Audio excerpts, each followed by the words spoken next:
तुम्ही पोलीस भरती करा असाल तर ह्या 5 चुका तुम्ही अजिबात करू नका. पहिली चूक मित्रांनो, जर तुमचं वजन जास्त असेल तर वजन कमी करण्याच्या आधी लागू नका. जर तुम्ही वजन कमी करायला गेलात तर सगळ्यात महत्त्वाचं काय होतं, तुमची एनर्जी पूर्ण डाऊन होते, मसल देखील तुमचं डाऊन होतं. त्याच्या नादी लावून वजन कमी असेल जास्त असेल हे आता डोक्यातनं काढून टाका.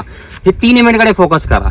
दुसरी चूक म्हणजे तुम्ही डाएट प्रॉपर करा. मुलं काय करतात, मोठी चूक करतात की वर्कआउट भरपूर करतात परंतु डाएटकडे दुर्लक्ष करतात. बाहेरचं खाणं टाळा, काहीही खाऊ नका.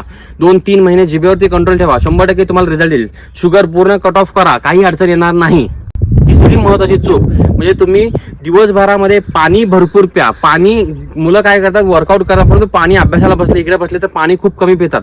ह्यामुळे पण तुम्हाला प्रॉब्लेम होतो. आणि सगळ्यात मोठी चौथी चूक म्हणजे मुलं जेव्हा वर्कआउट करतात तेव्हा असेच निघून जातात, कूलडाऊन वगैरे करत नाहीत, स्ट्रेचिंग करत नाहीत, बॉडी मसाज करत नाहीत.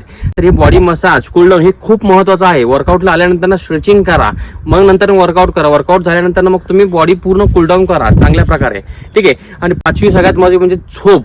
तुमची झोप ही प्रॉपर झाली पाहिजे, त्याशिवाय तुम्हाला जास्त एनर्जी मिळणार नाही. उद्या उठल्यानंतर तुम्हाला एनर्जेटिक वाटलं पाहिजे, त्यामुळे झोप तुमची कंप्लीट करा. आणि शेवटची आणखीन एक एक्स्ट्रा तुम्हाला सांगतो, जी मोठी चूक मुलं करतायत ते म्हणजे 100 आणि 800 कडे खूप मुलं 1600 आणि 800 कडे खूप फोकस करतायत, गोळ्याकडे अजिबात फोकस करणार नाही. या चुका मित्रांनो टाळा, तुमचं ग्राउंड 100% आउट ऑफ होईल. जय हिंद.